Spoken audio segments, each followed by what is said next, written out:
Every fantasy manager knows the pain of spending a premium pick on a player who ends up tanking your season. After grinding for over 100 articles for Fantasy Pros this offseason, I've zeroed in on the most overpriced players on Sleeper right now, the ones whose hype it just doesn't match the reality. And as we dig into the stats and the real world situations, there's reason for caution. If you want to avoid draft day disasters and keep your shot at a championship in 2025 alive, then you need to know exactly who to fade. Let's break down the landmines and make sure you don't overpay for hype over production. Rashee Rice is still going at pick 41 on Sleeper. Yes, Rice's ADP is only going to fall, and that can take a while, but he shouldn't be inside the top 50 right now. Rumors are continuing to swirl that Rice could get banned from anywhere between 3 games up to 6 for the separate incidents last year, all of the off-field stuff. And if that happens, it's a hell of a long time that Rashee Rice will have been off the field, combined with last year where he missed all but 3 games due to injury. By the time that he comes back, he might not have played in the last 23 games that the Chiefs have played. Yes, when you go back to that 3-game sample from the start of the 2024 season, he was putting up truly elite numbers and looked really good whilst doing it. But the Chiefs, they've been finding ways to win without him. They've started to get really strong production from Xavier Worthy as the season went on as well. They've got Isaiah Pacheco back healthy now. They've got Hollywood Brown healthy now for whatever that's worth. So I'm not necessarily taking Rice off my board completely. But pick 41, it just feels way too steep, because when we look at the Fantasy Pros expert consensus rankings, a collection of over 100 different analysts from around the industry, they will have him averaged out at 15 picks too high. And that's kind of where I see it as well. In my rankings, I've got him down at pick 58 overall. So yes, we might be able to get Rice right now, and maybe if he only got to a 3-game ban, perhaps his price goes up slightly, but I think it's going to end up being a lot closer to 6 games than 2 or 3. The longer that we wait on news of when the suspension happens as well, the greater the risk is that when Rice actually gets banned, he could be missing more important games towards the midpoint or the back end of the fantasy season as well. Let's get on to the next overpriced trap, and let's check this one out, because there is one stat that absolutely exposes why Bucky Irving is a ticking time bomb for your draft. And honestly, it blew my mind when I saw this number for the first time. Bucky Irving, pick 19 on Sleeper, down at pick 30 in the consensus rankings over at fantasypros.com. I really like Bucky Irving. Let's not misconstrue this one, but it's hard not to see some of the negatives. Last year, I was all over Bucky Irving. He was one of my sleeper picks that helped me finish 2nd overall in Fantasy Pros sleeper competition amongst over 100 industry experts. But I just can't help but feel that maybe he's going to touch high this year. For instance, what's the difference between Bucky Irving and Chase Brown, who goes almost 10 spots later on sleeper? Chase Brown got a clear backfield, is on a better offense in the Bengals, and plays for a team with a weaker defense, which means more potential shootouts. I mentioned it as one stat that kind of blew my mind and really acted as a killer blow for how I viewed Bucky Irving. So here it is. It's his lack of opportunity share. Irving, he's playing a backfield with Rashad White, who had career bests in efficiency last year, and he'll always have a role in the passing game. White ranked 2nd in design target rate last year at 44.6%. The Bucs, they loved throwing screens under Liam Cohen last year, and they loved throwing them to Rashad White. And then there's Sean Tucker. The coaches in Tampa, they just love Sean Tucker. They continuously talk about wanting to get him more involved. And maybe they don't. Maybe they do. There'll be weeks where he isn't and weeks where he is. But there's clearly a desire to try and get him involved. Bucky was somebody who won people leagues last year, and I think that's where a lot of this comes from, because down the stretch, he really started to dominate. But even if you go to week 10 onwards last year, he only had a 50% opportunity share for the rest of the season. He only had 3 games where he had a point over 50%. That isn't great for a guy that we're now drafting in the middle of round 2. If you're drafting Bucky Irving, you're looking for a leap in volume or taking more of the receiving work. Or you need him to get very lucky in the touchdown department. He's going to have to run really pure in order to pay off his costs this year.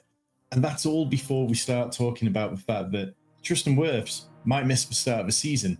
Now, if you go and look at any offense where their elite left tackle is missing or playing banged up, it doesn't look pretty. And I really worry about the Bucs offense in general without Tristan Wirfs, and particularly the run game, particularly Bucky Irving without Tristan Wirfs.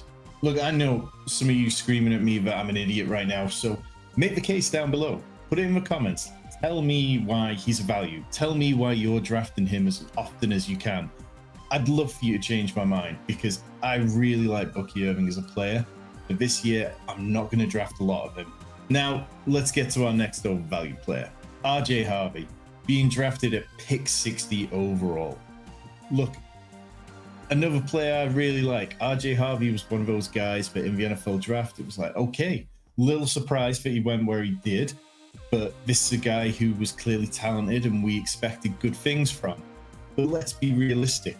At the running back position, a lot of what adds to their value is catching passes. You can go check out JJ Zacharyson, late round QB's work this offseason, talking about just how much he has moved away from rushing production in his model to focusing massively on pass catching, because consistently people undervalue the pass catching part of the running back role. Now, of course, if you're playing in a standard league, that would be different. But even in half PPR, those receptions go such a long way. And that's not an area where Harvey looks set to add a huge amount of volume straight away. Across 3 years in college, RJ Harvey totaled 62 receptions. That's pretty grim. He never ran more than 200 routes in a season. And now, of course, we can put part of the blame on scheme usage. Yeah, that's completely fair sometimes. But we've also got Sean Payton's words from earlier this offseason where he talked about how RJ Harvey isn't a good pass blocker. Now, if you're not a good pass blocker in the NFL, that's going to lead to you being taken off the field. That's going to lead to veteran running backs being favored over you. That's what we've got in J.K. Dobbins. J.K. Dobbins is somebody that all the beat reporters are saying is going to get the first crack at the lead role in this backfield. And as a pass protector, J.K. Dobbins has been really good for the last couple of seasons. Now, of course, we can look at the negatives with J.K. Dobbins. We all know about his injury history. We all know about the downside there. But RJ Harvey, even if something happens to J.K. Dobbins, there's still Audric Estime. There's still Jaleel McLaughlin, who this time last year people were talking up as sleepers. So I don't think the lack of pass blocking ability is a complete death sentence for RJ Harvey. But I worry about that. I worry about if J.K. Dobbins gets to goal line work, then we're going to need him to run really pure. And perhaps you can build an upside case for further down in the season where RJ Harvey becomes a league winner for the last 6-7 weeks. That's completely fair. But are you going to be able to survive till week 10, week 11 when you've spent a top 60 pick on a player? It's really difficult to do that in managed formats. The Fantasy Pros expert consensus rankings, they have Harvey 10 picks later. And to me, that feels a little bit fairer, because at that point, the wide receiver position is starting to dry up. And that's when I want to start taking more shots at running back. You think that one was bad? Well, the next player on this list has the biggest red flag I've seen in years of fantasy analysis. Trust me, you're going to want to take note of this one and make sure you don't draft him on draft day. But before we get there, make sure you've hit the subscribe button, because we have got a massive August of fantasy football content coming your way. Some of the biggest names in the fantasy industry with one simple goal: help you win your fantasy league in 2025. Rashid Shaheed, pick number 129, 12 spots ahead of the consensus rankings. In best ball, Rashid Shaheed feels like a fine pick, and I have no problem taking that. But in managed leagues, where we have to set a lineup each week, I'm a little bit concerned. All the reports out of training camp continue to suggest that the Saints offense looks like an absolute mess. They still haven't named a starter at quarterback. They're rotating reps between 3 different quarterbacks. And I don't think that's going to help anything either when you've got guys like Rashid Shaheed and Chris Olave looking to build a rapport with a quarterback. The offensive line, that looks to be a cause for concern as well. I would firmly put it in the bottom tier within the league right now. That's not going to help a quarterback who potentially could be quite skittish, because we know that the quarterbacks they've got there aren't necessarily going to be the most confident guys. And so if you're putting one of these quarterbacks back there who's perhaps lacking in confidence, and you're hoping they can hold the ball long enough to get Rashid, Shaheed deep downfield, well, again, that starts to be a little bit of a problem for me. Yes, okay, like during weeks 1 to 6 last season, when both Shaheed and Olave were healthy, Shaheed boasted a 30% target share compared to Olave's 21%. He was the wide receiver 10 in that period compared to Olave being the wide receiver 46 in that period. Shaheed, yes, he had 4 games over 16 PPR points, one with 8.3 and one with a big fat 0.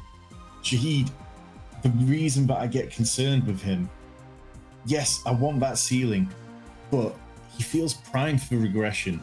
He had the 4th highest air yards per target among receivers with 10 or more targets last year during those first 6 weeks. But he was the only player in the top 10 of this stat to turn it into fantasy production, with him the only receiver ranked inside the top 20 in points per game. Further to that, 8 of the players who ranked highly in air yards per target ranked as wide receiver 68 or worse in fantasy points, which points to the fact that targets earned deep downfield, they tend to be volatile, they tend to be inconsistent, and perhaps Shaheed under Kellen Moore sees more easy targets, more layups. But if not, then it could be a really difficult year for him to be as fantasy relevant as we saw at the start of last year. Before I reveal the biggest bust of 2025, smash that subscribe button if this analysis is helping you dodge draft day disasters. You do not want to miss what's coming next. Jonnu Smith still has an ADP of 87 on Sleeper. His expert consensus ranking is 143. That's almost 60 picks difference. Now, it's always easier for players to climb in ADP than to fall. This is because auto drafters scoop them up as they go, or there's that kind of psychology of seeing a player falling past ADP and perceiving it as a value at a certain point. But this is one where you've got to take the ranking into consideration. Jonnu Smith should be no way near the top 100 picks right now. He should have fallen so much further. Smith, he's coming off the biggest of big outlier seasons. He's had a 7-year career, and last year was the only year that he was over 600 yards or 50 receptions, and it was also only the 2nd time he'd scored more than 4 touchdowns. A lot keeps being made about the fact that Jonnu Smith is reuniting with Arthur Smith. It's the 3rd time the two of them have teamed up together. They had spells together in Atlanta and in Tennessee. But think back to those times. Those weren't particularly fantasy relevant times. Arthur Smith sees Jonnu Smith as a secret weapon. He doesn't see him necessarily as somebody you're going to give 100 targets to in a season. Yes, we're getting these kind of reports about Jonnu Smith being used in the backfield for the Steelers and being used in interesting ways in practice. Does it really matter? Like, is one 8-yard run going to make up for the fact that he's not seeing huge volume? I don't think it does, and I don't think it's going to sustain his value, particularly if you're taking him around pick 90. And one last point on Jonnu Smith to just really hammer home this point. How do we know that Aaron Rodgers is going to see Jonnu Smith as the tight end 1? Aaron Rodgers has been practicing with Pat Freiermuth for longer this offseason. Aaron Rodgers does what Aaron Rodgers wants to do. Would it be that surprising for Rodgers and Freiermuth to strike up a connection, and all of a sudden you've got Rodgers feeding the ball to Pat Freiermuth and Jonnu Smith is just getting a couple of rush attempts per game? The Steelers, they're just not a pass-catching situation that we need to worry about in fantasy football. Those are your 5 overpriced players on Sleeper that you should be avoiding right now. If you want the underpriced players, make sure you hit the subscribe button because that video is coming very soon. Till then, check out this video from Rich on must draft rookie wide receivers.